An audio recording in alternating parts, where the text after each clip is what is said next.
ঝিলম নদীর ওই পারে হলো রাশিয়া, যে রাশিয়াতে ইমাম বুখারীর জন্ম, যে রাশিয়াতে ইমাম মুসলিমের জন্ম, যে রাশিয়াতে ইমাম আবু দাউদের জন্ম, যে রাশিয়াতে ইমামে তিরমিজির জন্ম, এবং পৃথিবীর বুকে বড় বড় ব্যক্তিরা রাশিয়াতে জন্ম হয়েছিলেন।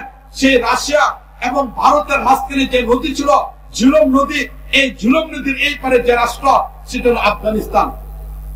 এই আফগানিস্তান শুরু লগ্ন থেকে ইতিহাসের দিকে আমি যাচ্ছি না, হযরত উসমানে গনি রাদিয়াল্লাহু তাআলা আনহুর খেলাফত কালে এই আফগানিস্তানে ইসলাম চলে আসে।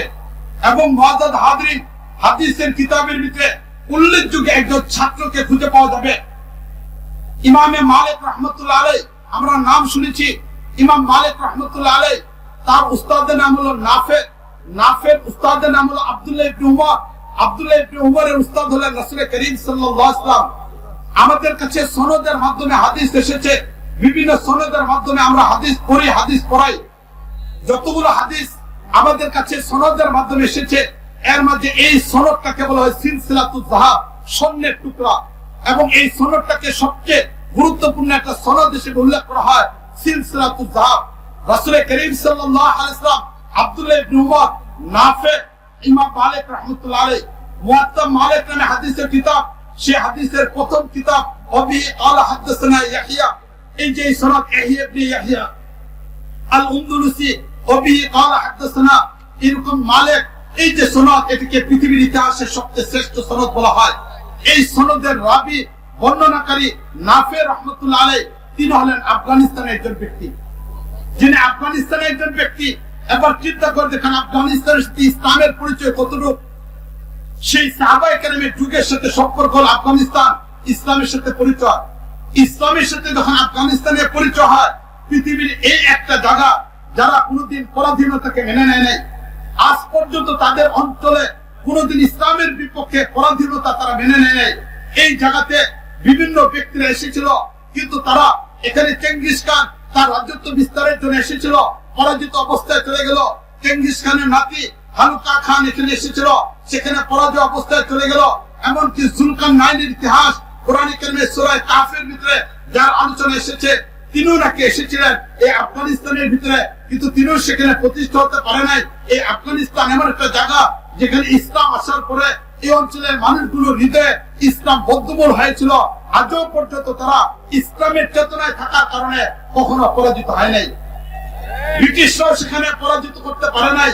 মুআজ্জাজ হাজরিন, যখন ভারতের অন্যান্য অঞ্চলগুলো সেখানে পরাজিত হয়ে গিয়েছিল, আফগানিস্তান পরাজিত হয় নাই। সর্বশেষ 1918-তে সেখানে রাশিয়া এসেছিল, সেখানে পরাজয় করার জন্য রাশিয়া টিকতে পারে নাই, রাশিয়া চলে যায়। রাশিয়ার কমিউনিজম ছিল, তারাই যাওয়ার পূর্বে কিছু ব্যক্তিদেরকে তৈরি করে দিয়ে যায়, মাসুদকে, আরো বিভিন্ন ব্যক্তিদেরকে, যারা সেখানে বিশৃঙ্খলা তৈরি করেছিল। শেষ পর্যন্ত সেই দেওবন্দের একটা চিন্তা চেতনার মানুষ মোল্লা উমর রাহমাতুল্লাহ আলাইহি, যার শাইখ ছিলেন আব্দুল হক হক্কানি রাহমাতুল্লাহ আলাইহি, যিনি ছাত্র ছিলেন কুতুবে আলম শেখুল ইসলাম মাদানী রাহমাতুল্লাহ আলাইহি, যে মাদানীর সাথে আমাদের সম্পর্ক, সেই মাদানী রাহমাতুল্লাহ আলাইহির ছাত্র ছিলেন আব্দুল হক হক্কানি রাহমাতুল্লাহ আলাইহি, ওনার ছাত্র ছিলেন মোল্লা উমর রাহমাতুল্লাহ আলাইহি। উনি একজন মাদ্রাসার মানুষ ছিলেন, রাশিয়ার বিপক্ষে যুদ্ধের মধ্যে লিপ্ত ছিলেন, একটা চোখ অন্ধ হয়ে গিয়েছিল। উনি যখন ছাত্রদেরকে পড়াচ্ছিলেন, এমন অবস্থায় এলাকার মাঝে চাঁদাবাজি শুরু হয়ে গেল, এলাকার মধ্যে বিশৃঙ্খলা তৈরি হলো। ছাত্রদেরকে উঠাই গিয়ে তিনি প্রতিরোধ করলেন। এর মাধ্যমে একে একে 1996 থেকে নিয়ে 2000 পর্যন্ত মোল্লা উমরের মাধ্যমে তালেবানদের শাসন ব্যবস্থা তৈরি হলো।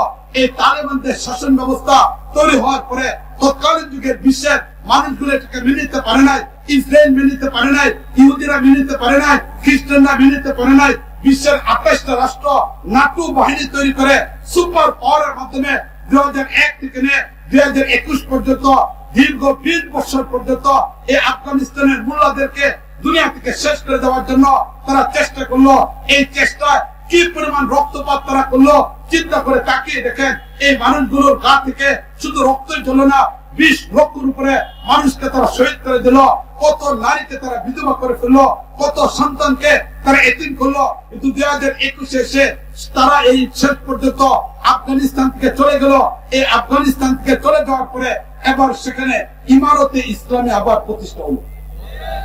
1924-এর পরে দ্বিতীয় পৃথিবীর আরেকটা জায়গা যে জায়গাতে আমরা দেখতে পেলাম ইমারতি ইসলামিয়া তৈরি হলো, যাদের মাধ্যমে ইমারতি ইসলামিয়া তৈরি হলো তাদের চিত্রটা একটু সামনে নিয়ে আসি। একদিক থেকে মুফতি মাহমুদ রহমতুল্লাহ আলাইহি, যার নামের আগ দিয়ে মুফতি, যিনি চিন্তা চেতনার দিক থেকে দারুল উলুম দেওবন্দের চিন্তাকে লালন করেন পূর্ণ ইসলামের পক্ষে, তিনি সেখানে সীমান্ত প্রদেশে বেলুচিস্তানে ইসলামী হুকুমত তৈরি করলেন। দ্বিতীয় নাম্বার আফগানিস্তান, সেখানে ইসলামী হুকুমত তৈরি হলো। মুআজ্জাদ হাজরিন, এই চলতি মাসে আজকে 18 তারিখ, এই চলতি আজকে 18 তারিখ, এই চলতি মাসে 17 তারিখ, এই চলতি মাসে 8 তারিখের ইতিহাসের দিকে তাকিয়ে দেখি সিরিয়া, সেখানে আবার নতুন করে একটা ইসলামী জাগরণ তৈরি হলো। যে সিরিয়াতে নতুন করে ইসলামের জাগরণ হলো, নবী করিম সাল্লাল্লাহু আলাইহি ওয়াসাল্লাম তার হাদিসের ভিতরে সিরিয়ার ব্যাপারে বরকতের দোয়া করেছিলেন। সিরিয়া হলো পৃথিবীর ওই জায়গা যে জায়গাকে নবী করিম সাল্লাল্লাহু আলাইহি ওয়াসাল্লাম নিজের জায়গা বলে ঘোষণা করেছিলেন। নবী তার দোয়ার মধ্যে এই কথা বলেছিলেন, আল্লাহুম্মা বারিক লানা ফি শামিনা ও ফি ইয়ামিনিনা, ইয়া আল্লাহ আমাদের ইয়ামান, আমাদের শামে এটাকে বিজয় দান করো। মুআজ্জাদ হাজরিন, নবী করিম সাল্লাল্লাহু আলাইহি ওয়াসাল্লাম সিরিয়ার মানুষের জন্য, শামের মানুষের জন্য দোয়া করলেন। নবী বিজয় অর্জন করে যেতে পারেন নাই, দুনিয়া থেকে চলে গেলেন। নবীর পরে আবু বকর রাদিয়াল্লাহু তাআলা আনহু খলিফাতুল মুসলিমিন, 2 বছর 2 মাস 10 দিন খলিফা, তিনি বিজয় অর্জন করতে পারেন নাই। পরবর্তীতে খলিফা হলেন হযরত ওমর ফারুক রাদিয়াল্লাহু তাআলা আনহু, তিনি খেলাফতে থাকা অবস্থায় 7 বছর, তিনি ছিলেন 10 বছর। 7ম বছরে এই সিরিয়া মুসলমানদের অধীনে চলে আসলো। মুসলমানদের অধীনে চলে আসার পরে এই সিরিয়া শিক্ষা কার্যক্রমকে চালানোর জন্য আবু দারদা রাদিয়াল্লাহু তাআলাকে পাঠিয়ে দেওয়া হয়। এই সিরিয়া শিক্ষা কার্যক্রমকে পরিচালনা করার জন্য রাসূল করিম সাল্লাল্লাহু সাহাবী মুআয ইবনে জাবাল রাদিয়াল্লাহু তাআলাকে পাঠিয়ে দেওয়া হয়। এই সিরিয়াতে শিক্ষা কার্যক্রমকে পরিচালনা করার জন্য উবাই ইবনে কাব রাদিয়াল্লাহু তাআলাকে পাঠিয়ে দেওয়া হয়। প্রশাসনিক দায়িত্ব দিয়ে হযরত মুআবিয়া রাদিয়াল্লাহু তাআলাকে পাঠিয়ে দেওয়া হয়। মুআবিয়া রাদিয়াল্লাহু তাআলা এই সিরিয়াতে হযরত ওমর ফারুক রাদিয়াল্লাহু তাআলার সময় থেকে নিয়ে গভর্নর, হযরত উসমান রাদিয়াল্লাহু তাআলার যুগে গভর্নর, হযরত আলী রাদিয়াল্লাহু তাআলার যুগে গভর্নর, দীর্ঘ 20 বছরের গভর্নর হযরত মুআবিয়া রাদিয়াল্লাহু তাআলা এই সিরিয়াকে তিনি তৈরি করলেন। পরবর্তীতে হযরত মুআবিয়া রাদিয়াল্লাহু তাআলা সেখানে ইসলামী রাষ্ট্রের রাজধানী তৈরি করলেন। আগামী পৃথিবীর নেতৃত্ব এই সিরিয়া থেকে হবে। হযরত মুআবিয়া রাদিয়াল্লাহু তাআলা যখন একটা ইসলামী হুকুমত তৈরি করলেন, ইসলামী হুকুমত তৈরি করার পরে 20 বছর পর্যন্ত তিনি রাষ্ট্রপতি ছিলেন, 20 বছর তিনি গভর্নর ছিলেন, 20 বছর তিনি রাষ্ট্রপতি ছিলেন। দীর্ঘ 40 বছর পর্যন্ত এই সিরিয়াকে অবলম্বন করে হযরত মুআবিয়া রাদিয়াল্লাহু তাআলা সেখানে ইসলামী রাষ্ট্র প্রতিষ্ঠা করলেন। যে ইসলামী রাষ্ট্র পরবর্তীতে 93 বছর পর্যন্ত গোটা পৃথিবীর উপরে নেতৃত্ব দিল। মুআজ্জাদ হাজরিন, এই ছিল সিরিয়া, যে সিরিয়া পৃথিবীর ইতিহাসে এত বড় একটা রাষ্ট্র এবং বিশ্বকে নেতৃত্ব দিয়েছে এই সিরিয়া। এই সিরিয়াটা আমাদের দরকার ছিল। কেন দরকার ছিল? রাসূল করিম সাল্লাল্লাহু আলাইহি ওয়াসাল্লাম হাদিসের ভিতরে একটা যুদ্ধের কথা বলছেন, যে যুদ্ধের ভিতরে হাদিসের ভিতরে এই যুদ্ধের কথা বলেছেন মালহামাতুল কুবরা, মহাযুদ্ধ হিসেবে। নবী করিম সাল্লাল্লাহু আলাইহি ওয়াসাল্লাম হাদিসের মধ্যে ইরশাদ করেছেন কিয়ামতের পূর্বে 4টা জায়গা থেকে একই মুহূর্তে যুদ্ধ পরিচালিত হবে। 1 নম্বর জায়গা সিরিয়া থেকে 12 কিলোমিটার দূরে আল-গুতা নামক জায়গা। মুসনাদ আহমদ ইবনে হাম্বলের রওয়ায়াতের মধ্যে আসছে আল-গুতা থেকে গোটা পৃথিবীতে তখন জিহাদের কার্যক্রম পরিচালিত হবে এবং এই জিহাদের নেতৃত্ব দিবেন মাহদী রাহমাতুল্লাহ আলাইহি। তো এই সিরিয়া আমাদের কাছে থাকতে হবে যাতে করে মাহদী রাহমাতুল্লাহ আলাইহির নেতৃত্বে গোটা পৃথিবীতে আবার সিরিয়া গোটা পৃথিবীকে নেতৃত্ব দেয়। 2 নম্বর যুদ্ধ হবে ফিলিস্তিনে ইহুদিদের বিপক্ষে যুদ্ধ হবে। আরেকটা যুদ্ধ, যে যুদ্ধ এখন হামাস কার্যক্রম করে যাচ্ছে। এখন আমাদের প্রয়োজন হলো আমাদের দায়িত্বটা হামাসের বাইরে পালন করে যাচ্ছে, তাদেরকে অস্ত্র দেওয়া, অর্থ দেওয়া, জনবল দেওয়া, তাদের জন্য দোয়া করা। এই যুদ্ধ যেন চলমান থাকে। এটা হবে 2 নম্বর একটা জায়গা যেখান থেকে জিহাদ পরিচালিত হবে। 3 নম্বর জায়গা যে জায়গাটা অত্যন্ত গুরুত্বপূর্ণ, সেটা হল ইরাক এবং ইরান। এই জায়গাতে একটা যুদ্ধ হবে। 3 নম্বর জায়গা যে জায়গাতে আমরা বর্তমানে উপস্থিত, যার কথা নবী করিম সাল্লাল্লাহু আলাইহি ওয়াসাল্লাম হাদিসের মধ্যে বলেছেন যে আমার উম্মত সব প্রস্তুত থাকো। হযরত আবু হুরায়রা রাদিয়াল্লাহু তাআলা থেকে হাদিসটা বর্ণিত, নবীর খাদেম থেকে হাদিসটা বর্ণিত। নবী যে এলাকার কথা বলেছেন এবং এই যুদ্ধের ময়দানে যারা অংশগ্রহণ করবে তাদের ফজিলত হবে বদরের যুদ্ধে সাহাবারা অংশগ্রহণকারী মর্যাদা। সেই যুদ্ধটা হলো গজওয়া হিন্দ, যেটা ভারতে গজওয়া হিন্দ হবে। তাই ভারত আমাদের মনে রাখতে হবে ভারত কখনো আমাদের বন্ধু ছিল না। ভারত অতীত আমাদের বন্ধু ছিল না, ভবিষ্যতেও কখনো বন্ধু না। কারণ ভারতকে যারা যত বেশি পরিমাণ শত্রু মনে করবে, তারা হবে এই জাতির সবচেয়ে শ্রেষ্ঠ সন্তান। বাংলাদেশের স্বাধীনতা অর্জনে যাদের অবদান ছিল, মৌলানা ভাসানী রহমতুল্লাহ আলাইহি তিনি বলেছেন, ভারত আমাদের শত্রু। এই কথাটা যে প্রজন্ম বেশি পরিমাণ বুঝবে, তারা হলো বাঙালি জাতির সবচেয়ে শ্রেষ্ঠ প্রজন্ম। এই জন্য আমাদের মনে রাখতে হবে, ভারত আমাদের বন্ধু, কখনো ভারত আমাদের আপন হতে পারে না। ভারত আমাদের বন্ধু কখনো হতে পারে না, ভারত আমাদের শত্রু। মুআজ্জাজ হাজরিন, তবে ৩ নম্বর একটা যুদ্ধের জায়গা যেটা এই জায়গাতে আছেন, তাহলে এই সিরিয়া বিজয় এটা আমাদের জন্য অত্যন্ত দরকার ছিল। এই সিরিয়া চলতি মাসের ৮ তারিখে বিজয় হয়েছে। তাহলে এখন এই ৩টা জায়গাকে সামনে রেখে ৪ থেকে ৫ মিনিটের মধ্যে আমার আলোচনাকে শেষ করব। ১ নম্বর, সেই বেলুচিস্তান, সেখানে মুফতি মাহমুদ রহমতুল্লাহ আলাইহি ইসলামী হুকুমত তৈরি করলেন। ২ নম্বর, আফগানিস্তানে মোল্লা উমরের মাধ্যমে ইসলামী হুকুমত তৈরি হলো। ২০২১ এসে আবার সেখানে ইমারতে ইসলামিয়া তৈরি হয়ে গেল। আবার সিরিয়া ইসলামী হুকুমত তৈরি হলো। এই ৩টা বিষয়কে যদি সামনে রাখি, তাহলে এমন কিছু ব্যক্তির চিন্তা চেতনা আমার সামনে আসবে, এমন কিছু ব্যক্তিদের চিন্তা চেতনা আসবে যারা আজকে আমার বাংলাদেশে বিভিন্ন রাজনৈতিক দলে ইসলামকে প্রতিষ্ঠা করতে চান। তারা ইসলামী রাজনীতির নামেও বিভিন্ন দল উপদলের মাধ্যমে বাংলাদেশে ইসলামকে প্রতিষ্ঠা করতে চান। মুআজ্জাজ হাজরিন, সেই সকল মানুষদের দিকে আমি লক্ষ্য করে বলতে চাই, আমরা আমাদের চিন্তাকে বিভিন্ন দল থেকে মুক্ত করি, বিভিন্ন জায়গা থেকে মুক্ত করি। কোরআন বুঝার সবচেয়ে বড় মাধ্যমে হলো এটা। বাইরের বস্তুগুলোকে চিন্তা চেতনা থেকে ফেলে দিয়ে আমার মালিক আমাকে বলতেছেন, এই চিন্তা নিয়ে যখন কোনো ব্যক্তি কোরআনকে তেলাওয়াত করবে, তখন কোরআন তার বদ্ধ হৃদয়কে খুলে দিবে। আমার কথাটাকে রাজনৈতিক প্রভাব থেকে মুক্ত হয়ে, কোন দলের চিন্তা চেতনাকে বাদ দিয়ে, কোন বড় মহান ব্যক্তিকে বাদ দিয়ে আপনি চিন্তা করে দেখেন। আপনি একজন বিবেকবান মানুষ, একটু তাকিয়ে দেখেন। শিক্ষিত একজন মানুষ, চিন্তা করে দেখেন। নবী করিম সাল্লাল্লাহু আলাইহি ওয়াসাল্লামের খেলাফত ব্যবস্থা যা নবী তৈরি করেছিলেন 1924 এসে পতনের পর থেকে নিয়ে এই পর্যন্ত যারা পৃথিবীতে তৈরি করছে, তাদের মাথার দিকে তাকিয়ে দেখেন, তাদের চুলের দিকে তাকিয়ে দেখেন, তাদের পোশাকের দিকে তাকিয়ে দেখেন, তাদের জীবনযাত্রার দিকে তাকিয়ে দেখেন, সে আফগানিস্তানের মোল্লাদের দিকে তাকিয়ে দেখেন, যাদের মাথা থেকে পাগড়ি নামে না। ঠিক না বলেন? সিরিয়ার বিজয় সেই মানুষগুলো তাকিয়ে দেখেন, যাদের মাথা থেকে পাগড়ি নামে নাই, যাদের পোশাকের মধ্যে সুন্নত ছিল, সুন্নতের বিপরীত যারা কাজ করে নাই, যারা সম্পূর্ণভাবে আধুনিক কোন শিক্ষার সাথে নয়, জাগতিক কোন শিক্ষার সাথে নয়, বরং তাদের ব্যক্তি জীবন, পারিবারিক জীবন, সামাজিক জীবন সর্বোচ্চ পর্যায়ে তাকিয়ে দেখেন, নবীর সুন্নতের বিপরীত যাদের ভিতরে কোনো কিছু নেই, যাদের পোশাকটা নবীর পোশাকের সাথে পোশাক, ইহুদি খ্রিস্টানদের পোশাক যাদের গায়ের মধ্যে আসে নাই, যাদের দাড়ির মধ্যে সামান্য পরিবর্তন আসে নাই, যাদের চিন্তা চেতনার মধ্যে নবীর আদর্শ ছাড়া কোন চিন্তা চেতনা আসে নাই, নবীর ফিকির ছাড়া ভিন্ন কোন প্রক্রিয়া যাদের মধ্যে আসে নাই, নবীর রেখে যাওয়া আদর্শ ছাড়া বিকল্প কোন আদর্শ নয়। নবী ইসলামী খেলাফত প্রতিষ্ঠা করেছিলেন মদিনাতে গণ জোয়ারের মাধ্যমে, নবী মক্কায় ইসলামী হুকুমত তৈরি করেছেন জিহাদের মাধ্যমে। এই দুইটাই কিয়ামত পর্যন্ত ইসলামী হুকুমত তৈরি করার মাধ্যম। বিকল্প কোন পথের দ্বারা ইতিপূর্বে গণতন্ত্র বলি, সমাজতন্ত্র বলি, অন্য কোন প্রক্রিয়ার মাধ্যমে পৃথিবীর 100 বছরে 1 ইঞ্চি মাটির মধ্যে ইসলাম প্রতিষ্ঠা নেয় আর কখনো হবে না। এই জন্য মুআজ্জাজ হাজরিন, আমরা আমাদের জীবন, আমরা আমাদের কার্যক্রম ভিন্ন পথে না নিই, আমরা আমাদের জীবনকে রাসূল করিম সাল্লাল্লাহু আলাইহি ওয়াসাল্লামের আদর্শের উপরে নেওয়ার চেষ্টা করি। এই কথাই মালিক বলছেন, লাকাদ কানা লাকুম ফি রাসূলিল্লাহি উসওয়াতুন হাসানাহ। এজন্য আসুন ইসলামকে আপন করে নিই, সব চিন্তা চেতনা মাথা থেকে ফেলে একটু গভীর ভাবে চিন্তা করি। প্রয়োজনে অন্য কোন রাজনৈতিক দল নয়, কারো বিপক্ষে আমাদের কথা নয়, আপনি একটু স্বাধীনভাবে ঘরের দরজা বন্ধ করে 3 দিন ভাবেন, কাদের সাথে আমি চলতেছি, কে আমাকে দিক নির্দেশনা দিচ্ছে, কোন পথে আমি চলবো।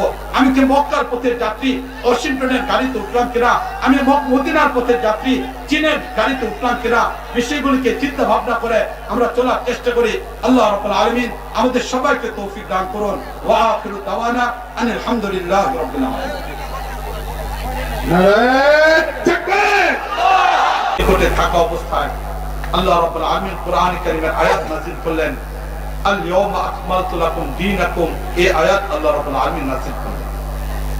এটা শুধুমাত্র একটা আয়াত ছিল না, বরং সাহাবায়ে কেরাম রাদিয়াল্লাহু তাআলা আনহু সেই দিনটা ছিল আনন্দের একটা দিন। সেদিন সাহাবায়ে কেরাম এই আয়াত অবতরণের পর সেই জাবালে রহমতের পাশে কেউ দাঁড়িয়ে দাঁড়িয়ে চিৎকার করে কাঁদতেছেন। সাহাবায়ে কেরামের হৃদয়ে মনে পড়ে গেল সেই প্রথম দিনের মক্কা ইসলাম গ্রহণের সেই নির্যাতনের অবস্থাগুলো মনে পড়ে গেল। সে আম্মার রাদিয়াল্লাহু তাআলা পরিবার যাদের প্রতি চরম পর্যায়ে নির্যাতন ছিল, যাদেরকে নবী করিম সাল্লাল্লাহু আলাইহি ওয়াসাল্লাম নিজে সহযোগিতা করতে পারতেছিলেন না, যে পরিবারের পাশ দিয়ে যাওয়ার সময় শুধু নবী বলতেন ইসবিরু ইয়া আলে আম্মার, আম্মারের পরিবার তোমরা ধৈর্য ধারণ করো। সেই আম্মার রাদিয়াল্লাহু তাআলা পরিবারের কথা সাহাবায়ে কেরামের মনে পড়ে গেল। হযরত সুমাইয়া রাদিয়াল্লাহু তাআলা আনহা যাকে নির্মমভাবে শহীদ করে দেওয়া হয়েছিল তার কথা মনে পড়ে গেল। মনে পড়ে গেল হযরত বিলাল রাদিয়াল্লাহু তাআলা আনহুর কথা, যাকে উন্মুক্ত বালুতে রেখে বুকে পাথর চাপা দিয়ে নির্যাতন করা হতো।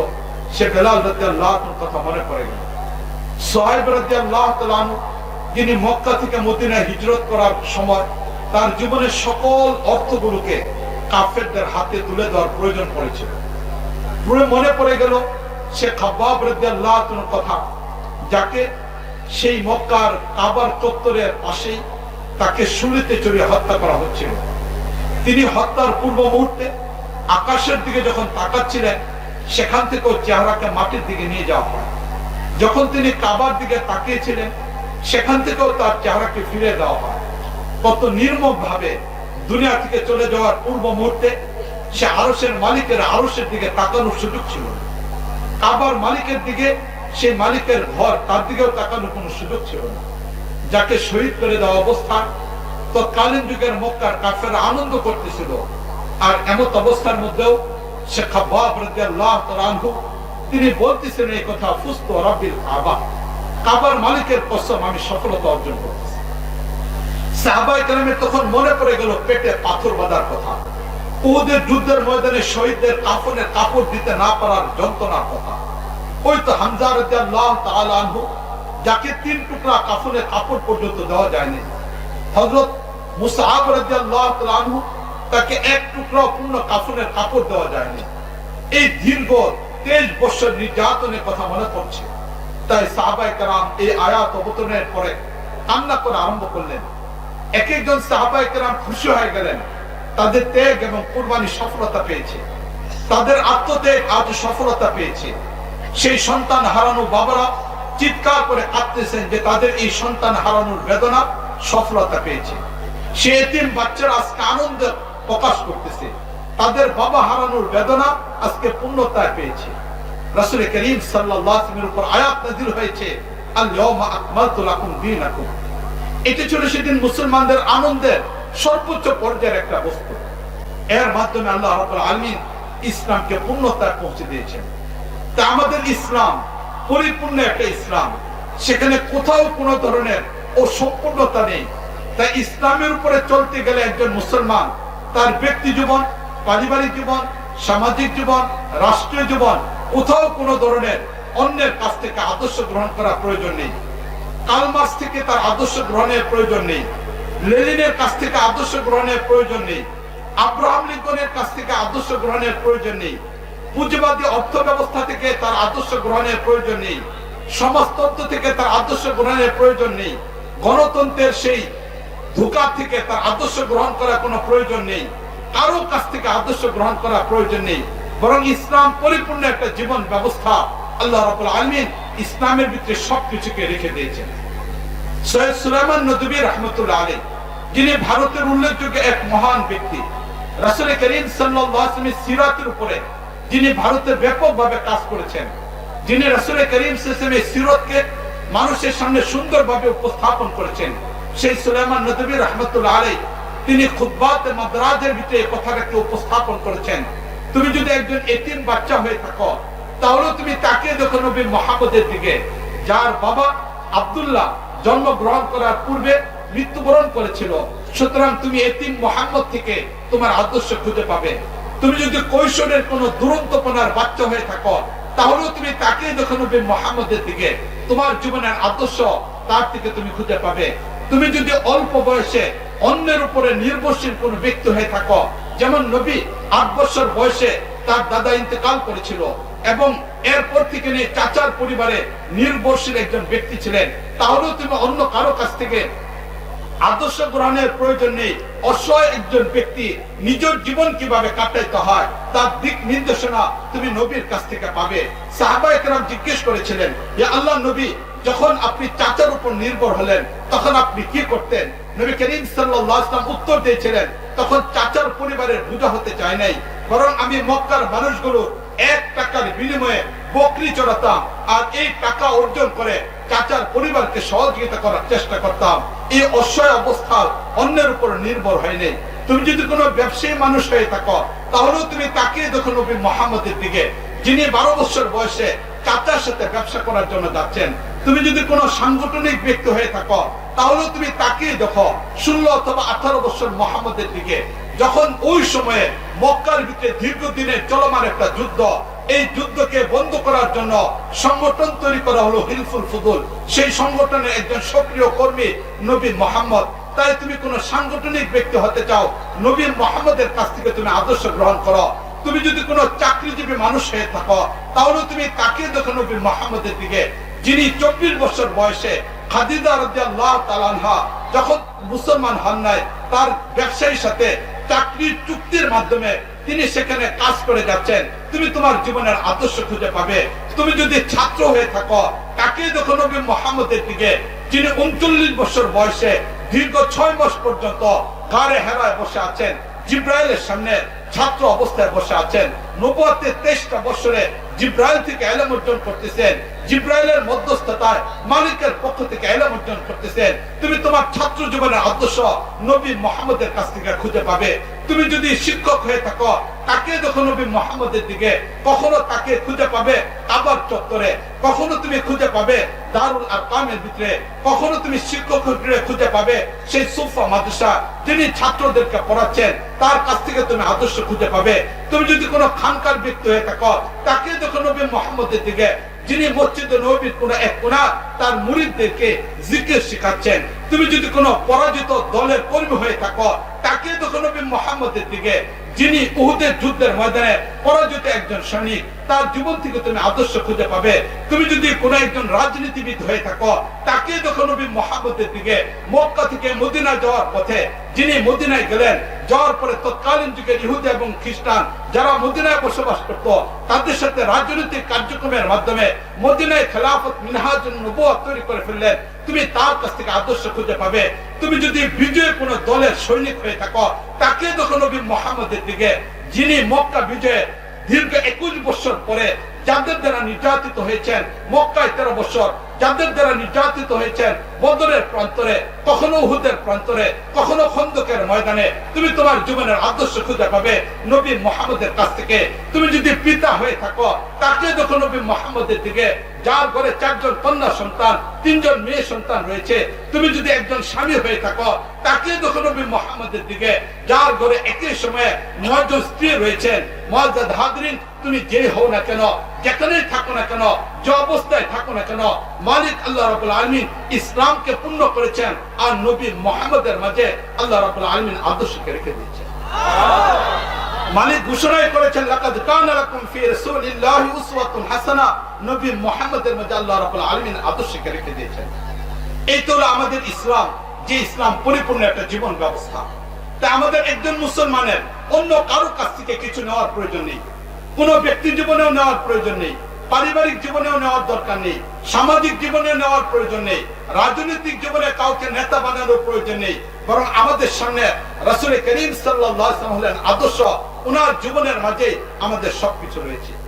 এই পূর্ণতা ইসলামের বড় একটা বৈশিষ্ট্য। দ্বিতীয় নাম্বার, ইসলাম এমন একটা ধর্ম যেখানে অস্পষ্ট বলতে কিছু নেই।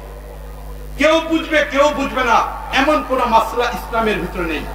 কিছু উলামায়ে কেরাম বুঝবেন, বাকি সাধারণ মানুষ বুঝবে না এমন কোন মাসলা ইসলামের মাঝে নেই। বাতিনি বস্তু বলতে ইসলামের মাঝে কোনো কিছু নেই।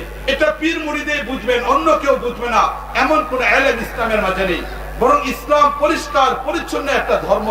সেখানে এমন বস্তু রয়েছে যা প্রতিটা মানুষ বুঝতে পারবে, প্রতিটা মানুষ আমল করতে পারবে, প্রতিটা মানুষ তার থেকে আদর্শ গ্রহণ করতে পারবে। আমাদের ইসলাম পরিপূর্ণ, যেমনি ভাবে পরিপূর্ণ তেমনি ভাবে পরিষ্কার একটা ধর্ম। রাসূল করিম সাল্লাল্লাহু আলাইহি ওয়াসাল্লাম হাদিসে ইরশাদ করেছেন, তারাকতুকুম আলা মিল্লাতি বাইদাই, আমি তোমাদেরকে পরিষ্কার একটা ধর্মের মধ্যে রেখে যাচ্ছি। তারাকতুকুম আলা মিল্লাতি বাইদাই, পরিষ্কার একটা ধর্মের মধ্যে তোমাদেরকে রেখে যাচ্ছি। লাইলুহা কানাহারিহা, যে ধর্মের রাত্রগুলো দিনের মতো আলোকিত। রাত্র আসলে অন্ধকার হয়ে যা, দিন আসলে আলোকিত হয়ে যা। ইসলাম নামক ধর্মের ভিতরে রাতের অন্ধকার বলতে কোনো কিছু নাই, সেটা পুরাটাই দিনের আলোর দ্বারা আলোকিত। তাই ইসলামের ভিতরে বাতিল বস্তু বলতে কিছু নেই। ইসলামের প্রতিটা বস্তু সেখানে মানুষ আমল করতে পারবে, সেখানে প্রতিটা বস্তু পরিষ্কার। তাহলে আমাদের ধর্মটা এমন একটা পরিষ্কার। তৃতীয় নম্বর, আমাদের ধর্মের তৃতীয় নম্বর বৈশিষ্ট্য হলো এই ইসলামের ভিতরে এমন কোন বিধান নাই যে বিধানটা কোন যুগের সাথে সম্পর্ক, কোন সময়ের সাথে সম্পর্ক, কোন ব্যক্তির সাথে সম্পর্ক, এমন নাই। বরং ইসলাম সর্বজনীন, সর্বযুগের মানুষ সর্ব অবস্থার মধ্যেও ইসলামকে পালন করতে পারে।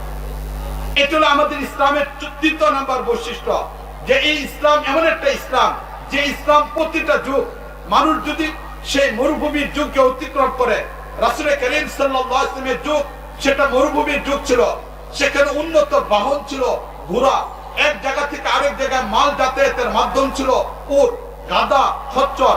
ওই যুগেও যেমন ইসলাম কার্যকর ছিল, এই যুগে যখন মানুষ মঙ্গল গ্রহে যাতায়াতে চিন্তা করতেছে, যখন মানুষ চাঁদে জায়গা কেনার প্রতিযোগিতায় লিপ্ত হচ্ছে, যখন মানুষ মূর্তির ভিতরে পৃথিবীতে এক জায়গা থেকে আরেক জায়গায় যাওয়ার চেষ্টা করতেছে, স্যাটেলাইটের মাধ্যমে, অত্যাধুনিক প্রযুক্তির মাধ্যমে মানুষ গোটা পৃথিবীটাকে একটা পরিবার বানিয়ে ফেললো, এমন অবস্থার ভিতরে ইসলাম, মরুভূমির সেই ইসলাম এই উন্নয়নের যুগের মধ্যেও কার্যকর একটা ইসলাম। তাই এই যুগে ইসলাম অচল, এই যুগে ইসলাম চলবে না, এটা সম্পূর্ণ ধোঁকা একটা শব্দ। বরং কোন ব্যক্তি যদি এই কথা বলে এই যুগে ইসলাম চলবে না, এই আধুনিক যুগে ইসলাম অকার্যকর, এই আধুনিক যুগে ইসলামী অর্থনীতি কার্যকর হবে না, এই যুগে ইসলামী রাষ্ট্র কার্যকর করা যাবে না, এই চিন্তা চেতনা যদি কেউ করে তাহলে সে মুসলমান থাকবে না, ইসলাম থেকে বের হয়ে যাবে। আমাদের ইসলামের তৃতীয় নম্বর বড় বৈশিষ্ট্য, এটা যুগ উপযোগী একটা ধর্ম, সকল যুগে এটাকে কার্যকর করা যাবে। এই তিনটা বৈশিষ্ট্য যদি আমরা বুঝে থাকি, ইসলাম পূর্ণ। দ্বিতীয় নম্বর, ইসলাম এটা অস্পষ্ট নেই, পরিষ্কার একটা ধর্ম। তৃতীয় নম্বর, ইসলাম এমন একটা ধর্ম যেটা সকল যুগে কার্যকর হবে।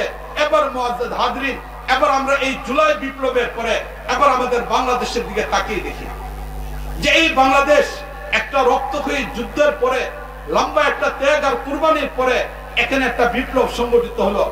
এই সংগঠিত হওয়ার পরে এবার আমাদের এই দেশে ইসলাম কতটুকু আমরা কার্যকর করতে পারতেছি, এই বিষয়টাকে নিয়ে চিন্তা ভাবনা করি।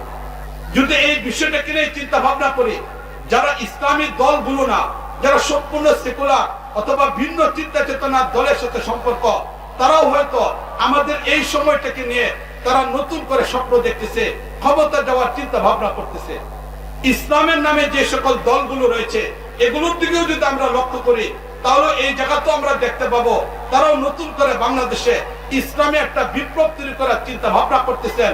বাস্তবিক পক্ষে আগের যে এই দেশের মানুষ ইসলামের প্রতি তাদের ভালোবাসা তৈরি হয়েছে, ঠিক না বলেন? এটা বিশেষ করে যে উদ্দেশ্যে সেই শাহবাগের মঞ্চ তৈরি করা হয়েছিল, যার বাহ্যিক দৃষ্টিকোণ ছিল এটা যে সেই যুদ্ধ অপরাধীদের বিচার, যুদ্ধ একটা বাহ্যিক একটা বস্তু ছিল, কিন্তু সেদিনের সেই আন্দোলনের রূপরেখা ছিল এটা এদেশে ইসলামকে শেষ করে দেওয়া, এদেশ থেকে মসজিদকে শেষ করে দেওয়া, এদেশে রাসূলের ভালোবাসাকে বন্ধ করে দেওয়া, ইসলামের উপর আপত্তি, সেটাই ছিল সেদিনের মূল টার্গেট।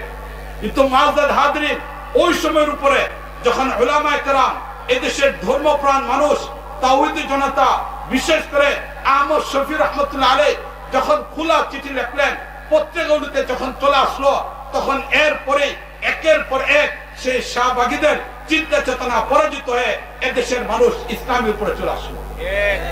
পৃথিবীর ইতিহাস এই কথা বলে, ভূপৃষ্ঠের কোন এক জায়গায় ইসলাম প্রতিষ্ঠার জন্য যদি রক্ত ঝরে, তাহলে সেই রক্ত পৃথিবীতে বৃথা যায় না। এটি হলো পৃথিবীর ইতিহাস। মুআজ্জাজ হাজরিন, আমাদের বাংলাদেশের কেউ গণতন্ত্র প্রতিষ্ঠার জন্য রক্ত দিয়েছে, কেউ সমাজতন্ত্র প্রতিষ্ঠার রক্ত দিয়েছিল, কিন্তু 2013 সেই মে মাসের 5 মে সেখানে ভিন্ন কোনো উদ্দেশ্য ছিল না। সেখানে উদ্দেশ্য ছিল এটা নবীর ভালোবাসা, মুমিনের হৃদয়ের মধ্যে স্পন্দন, তাই নবীর ইজ্জতের উপর কেউ আঘাত করলে সেদিন যেন আইন কার্যকর হয়, তাদেরকে যেন ফাঁসি দেওয়া হয়। বাংলাদেশের 13 দফার মাধ্যমে যেন ইসলাম নিরাপদ থেকে যায়। সেদিনের মানুষগুলোর উদ্দেশ্য কাউকে ক্ষমতা নেওয়া অথবা কাউকে ক্ষমতা থেকে নামানো সেদিনের উদ্দেশ্য ছিল না। সেদিনের একজন কর্মী আমরাও ছিলাম, শুরু থেকে শেষ পর্যন্ত ছিলাম। গোপনীয় বৈঠক, যে বৈঠকগুলো খুশিতে ভাবে হতো, সেখানে উপস্থিত থাকার সুযোগ হয়েছিল। একদম প্রত্যেকটা ব্যক্তির উদ্দেশ্য কোন অবস্থায় সেখানে কাউকে ক্ষমতা থেকে নামানো, ক্ষমতা উঠানো ছিল না। ইসলাম যেন দেশে টিকে যায়, এটা উদ্দেশ্য ছিল।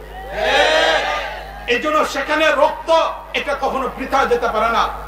এই রক্ত কখনো বৃথা যেতে পারে না। সেদিনে সেই তালিকা আমার নিজের কাছে 84 জনের ব্যক্তির তালিকা আমার কাছে রয়েছে, যাদেরকে শাপলা চত্বরে শহীদ করা হয়েছিল। সুতরাং যাদের তালিকা আমার কাছে রয়েছে, ওই সময় আমরা 2013 থেকে তালিকা তৈরি করা আরম্ভ করলাম এবং এই তালিকা আমার কাছে সংরক্ষিত রয়েছে। মুআজ্জাজ হাজরিন, 53 বছর পরে, 43 বছর পরে যদি নাম কাওয়াস্তে যারা যুদ্ধ অপরাধী তাদের ব্যাপারে আমি আলোচনাতে যাব না, কিন্তু এটার বিচার যদি হতে পারে, আমরা আশা করব শাপলা চত্বরে যাদের রক্ত ঝরানো হয়েছিল তাদের শাহাদাতের বদলা এই বাংলার জমিতে 1000 বছর পর হয়ে যাবে।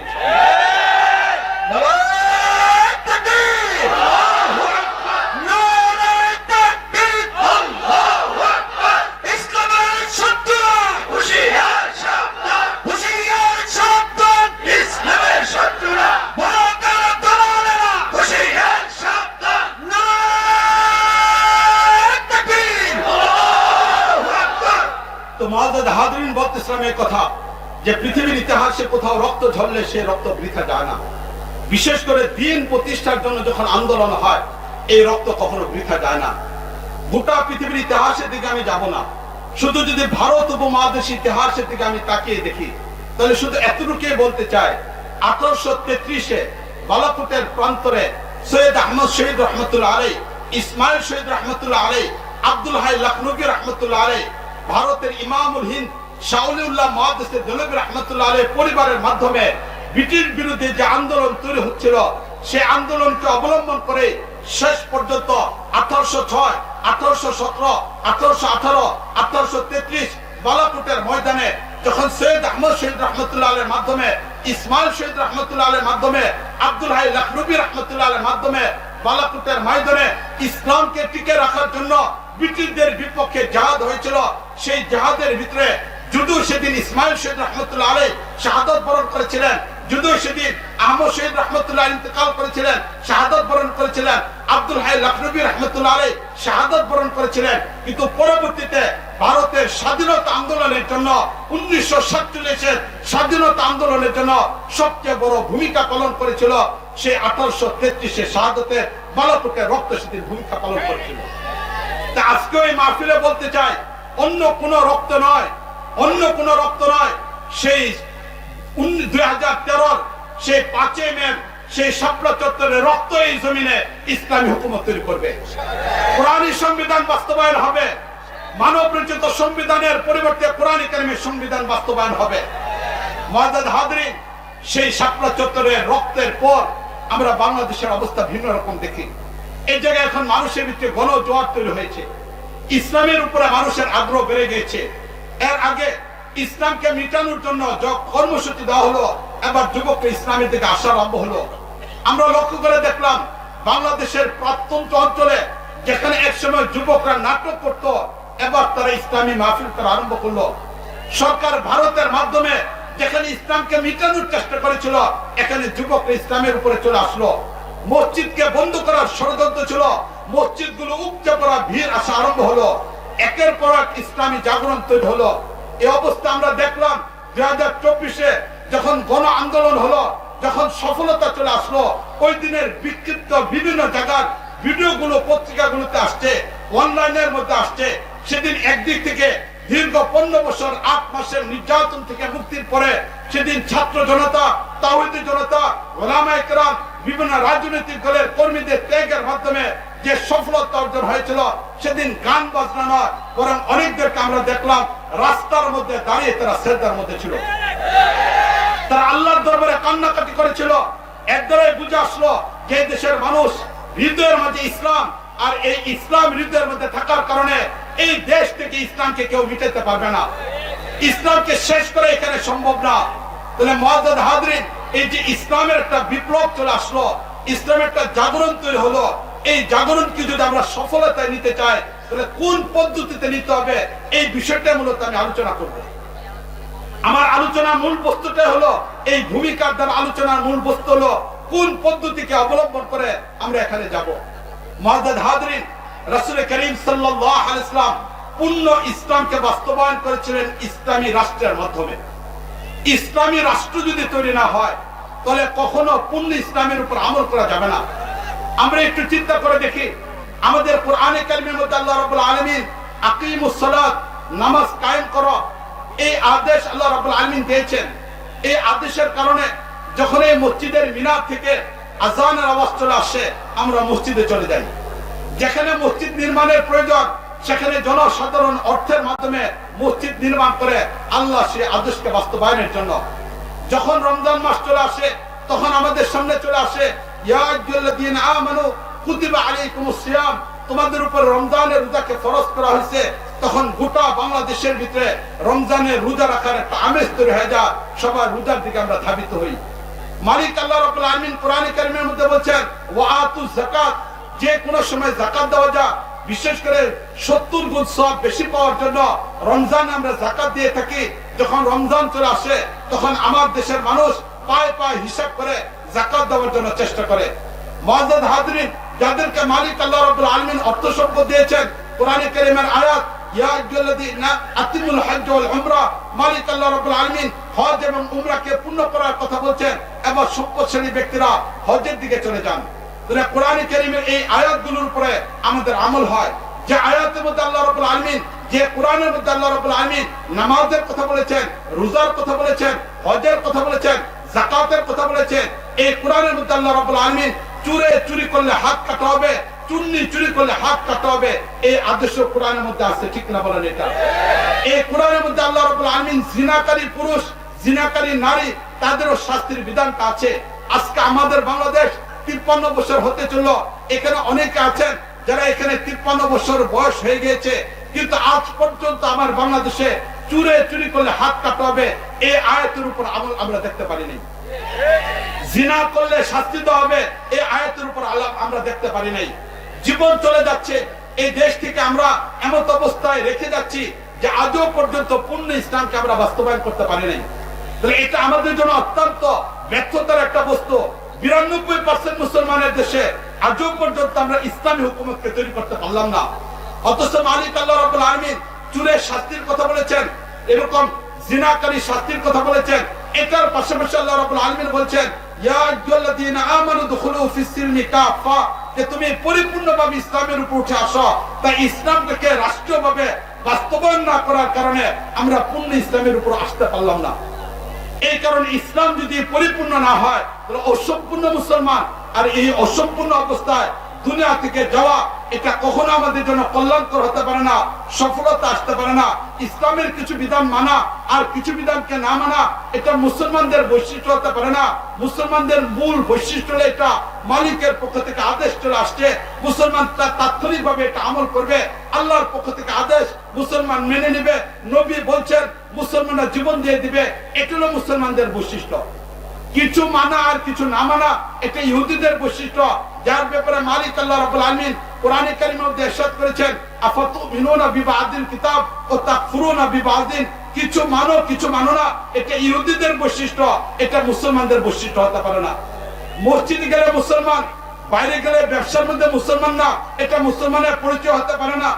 কিছু অংশের মধ্যে ইসলাম মানবে, রাজনীতিতে ইসলাম থাকবে না, রাষ্ট্রে ইসলাম থাকবে না, পারিবারিক জীবনে ইসলাম থাকবে না, বিবাহ শাদীতে ইসলাম থাকবে না, স্কুলে যাওয়ার পর ইসলাম থাকবে না, চাকরিতে ইসলাম থাকবে না।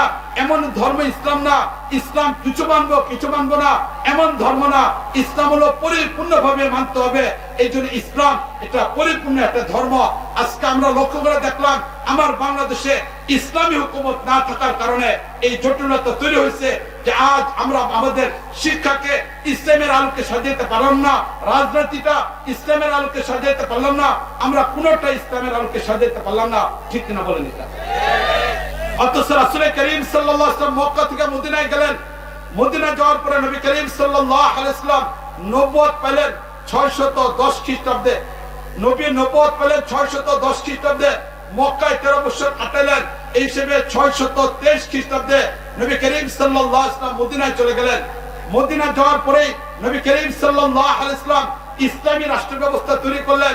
এই ইসলামী রাষ্ট্র ব্যবস্থা নবী ইসলাম তৈরি করলেন।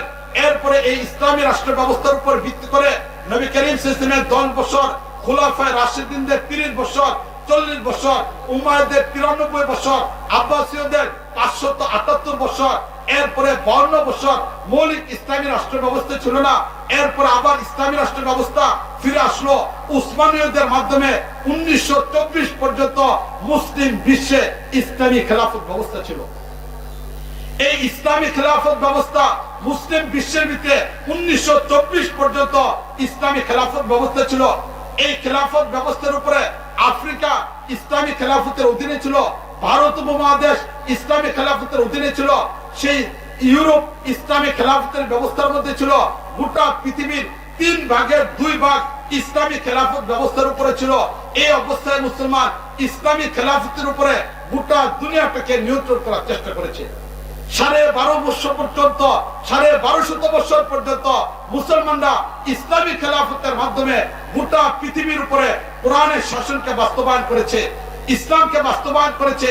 ব্যক্তি জীবনে কোনো বাদশা আমলের দিক থেকে কমতে হতে পারে, কিন্তু শাসন ব্যবস্থা ইসলামের উপরে ছিল, কানুন ছিল ইসলামের উপরে, বিচার ব্যবস্থা ইসলামের উপরে, প্রশাসন ইসলামের উপরে, রাজনীতি ইসলামের উপরে। ব্যক্তিগতভাবে কারো আমল কমতি থাকতে পারে, কিন্তু ইসলামকে বাদ দিয়ে, ইসলামী শাসন ব্যবস্থাকে বাদ দিয়ে পৃথিবীতে মুসলমানরা থাকে নাই। মুআজ্জাজ হাজরিন, এই বিগত 1924 এসে যখন উসমানী খেলাফতের পতন হয়ে গেল, উসমানী খেলাফতের পতনের ইতিহাসের দিকে আমি যাচ্ছি না। সেখানে ইহুদিদের ষড়যন্ত্র, খ্রিস্টানদের ষড়যন্ত্র, সম্মিলিত এক ষড়যন্ত্রের কাছে তুর্কি খলিফা সর্বশেষ বাদশা, সেখানে তিনি যখন আব্দুল মজিদ পতনের দিকে চলে গেলেন, তিনি আর এটিকে ধরে রাখতে পারলেন না। কিন্তু এরপরে ইসলামী খেলাফতকে টিকে আনার জন্য, আবার পৃথিবীতে ইসলামী খেলাফতকে প্রতিষ্ঠা করার জন্য বিভিন্ন মানুষ বিভিন্ন ভাবে কাজ করে যাচ্ছে। মুআজ্জাজ হাজরিন, ইতিহাসের দিকে তাকিয়ে দেখি 1917-তে ইখওয়ানুল মুসলিমিন নামে মিশরের মাঝে একটা সংগঠন তৈরি হলো, যার ইংরেজি নাম হলো ব্রাদারহুড। এরা গণতন্ত্রকে সামনে রেখে তারা আবার ইসলামের ইতিহাসে নতুন করে খেলাফত ব্যবস্থাকে টিকে রাখার জন্য পরিকল্পনা নিয়ে ইমাম হাসান আল বান্না রাহমাতুল্লাহ আলাইহির মাধ্যমে তারা এই সংগঠনকে তৈরি করলো 1917-তে। তাহলে ব্রাদারহুড 1917-তে তৈরি হলো। ইমাম হাসান আল বান্না, ইমাম হাসান আল বান্না, ওনার বইগুলো আমি পড়ি, ওনার বইগুলো আমার হৃদয়ের মধ্যে অনুপ্রেরণা তৈরি করি। এই জন্য ওনার নামের ক্ষেত্রে আমি ইমাম শব্দটাকে ব্যবহার করি। সর্বোচ্চ পর্যায়ে সম্মান আমি ওনাকে প্রদর্শন করি, ইমাম হাসান আল বান্না রাহমাতুল্লাহ আলাইহি। কিন্তু মুআজ্জাজ হাজরিন, এই হাসান আল বান্নার মাধ্যমে ইখওয়ানুল মুসলিমিন ব্রাদারহুড 1917-তে তৈরি হলো, কিন্তু আজ পর্যন্ত তারা পৃথিবীর একটা জায়গাতে 1 ইঞ্চি জায়গার মাঝেও ইসলামকে প্রতিষ্ঠা করতে পারেন। আন্দোলন হলো, সফলতা হলো, মিশরের সর্বোচ্চ পর্যায়ের ক্ষমতা চলে আসলো, কিন্তু এরপরও আজ পর্যন্ত শুধু মিশর নয়, ইখওয়ানুল মুসলিমিন বিশ্বের বিভিন্ন জায়গায়, বিভিন্ন দেশে তাদের শাখা সংগঠন আছে, বিশ্বের বিভিন্ন জায়গায় তাদের রাজনৈতিক কর্মসূচি আছে, তাদের বিভিন্ন পরিকল্পনা আছে। কিন্তু এই 100 বছর পর্যন্ত হয়ে গেল, ইখওয়ানুল মুসলিমিন যে পদ্ধতির মাধ্যমে পৃথিবীতে খেলাফত ব্যবস্থাকে প্রতিষ্ঠা করতে চেয়েছিল, আজ পর্যন্ত পৃথিবীর ছোট্ট একটা জায়গা 1 ইঞ্চি জায়গার মধ্যে ইসলামকে প্রতিষ্ঠা করতে পারে নাই। এর বিপরীত 1924-এর পরে চলে আসি, গোটা পৃথিবীটাকে বাদ দিয়ে আমাদের ভারত উপমহাদেশের দিকে যদি চলে আসি, তাহলে এই ভারত উপমহাদেশের ইতিহাসের দিকে তাকিয়ে দেখি এখানে ইসলামী খেলাফত প্রতিষ্ঠার কোথাও কোনো চেষ্টা হয়েছে কিনা। মুআজ্জাজ হাজরিন, 1947-এ যখন ভারত বিভক্ত হলো, পূর্ব পাকিস্তান পশ্চিম পাকিস্তান আলাদা রাষ্ট্র তৈরি হলো। এই আলাদা রাষ্ট্র তৈরি হওয়ার পরে তখন পশ্চিম পাকিস্তানের সেই সীমান্ত প্রদেশ বেলুচিস্তান, পাকিস্তানের সীমান্ত প্রদেশ বেলুচিস্তান, সেখানে মুখ্যমন্ত্রী দায়িত্ব পালন করলেন সেখানে মুফতি মাহমুদ রহমতুল্লাহ আলাইহি। যিনি দারুল উলুম দেওবন্দের চিন্তা চেতনাকে লালন করেন, যার আব্বা দারুল উলুম দেওবন্দে লেখাপড়া করেছিলেন, যার আব্বা দারুল উলুম দেওবন্দের সাথে সম্পর্ক ছিলেন, চিন্তা চেতনার দিক থেকে দেওবন্দি, সম্পূর্ণ চিন্তা চেতনার দেওবন্দি মুফতি মাহমুদ রহমতুল্লাহ আলাইহ, তিনি পাকিস্তানের সীমান্ত প্রদেশ বেলুচিস্তানে, সেখানে তিনি মুখ্যমন্ত্রী হওয়ার সাথে সাথে তিনি সেখানে ঘোষণা করলেন ইসলামী খেলাফত ব্যবস্থা প্রতিষ্ঠা। এবং পৃথিবীর বুকে 1924-এর পরে সর্বপ্রথম আমরা পাকিস্তানের বেলুচিস্তানে ইসলামী হুকুমতে প্রতিষ্ঠার বিষয়টাকে দেখলাম। এবং যিনি প্রতিষ্ঠা করলেন তিনি দারুল উলুম দেওবন্দের চিন্তা চেতনা লালন করেন, তিনি ইসলামী হুকুমতের চিন্তা চেতনা লালন করেন, এমন একজন ব্যক্তি মুফতি মাহমুদ রহমতুল্লাহ আলাইহ সেখানে ইসলামী হুকুমত তৈরি করলেন। দীর্ঘ 6 মাস পর্যন্ত সেখানে ইসলামী রাষ্ট্র ব্যবস্থা ছিল। পরবর্তীতে পাকিস্তান এবং অন্যান্য জায়গার চাপের কারণে তিনি সেটাকে দীর্ঘায়িত করতে পারেন নাই। কিন্তু আলহামদুলিল্লাহ পৃথিবীর বুকে আকাবিরে দারুল উলুম দেওবন্দের সেই সন্তানরা পৃথিবীতে দেখাই দিলেন যে পৃথিবীর নতুন করে খেলাফত ব্যবস্থা প্রতিষ্ঠা করা সম্ভব। এবং 1947-এর পরে বেলুচিস্তানে মুফতি মাহমুদ রহমতুল্লাহ আলাইহ 6 মাস পর্যন্ত ইসলামী হুকুমত তৈরি করার মাধ্যমে সেটাকে তৈরি করলেন। পৃথিবীর একটা জায়গায় আমরা ইসলামী রাষ্ট্র ব্যবস্থা পেলাম। এবার দ্বিতীয় নম্বর যে জায়গার আলোচনাটা আমি করব, সেই জায়গার কথা আমরা কম বেশি সবাই জানি। এটি হলো পৃথিবীর বুকে সেই ভারত উপমহাদেশের একটা খণ্ড, যে খণ্ডের সূচনা হলো সেই রাশিয়া এবং ভারতের অন্তর্ভুক্ত ঝিলম নদীকে অবলম্বন করে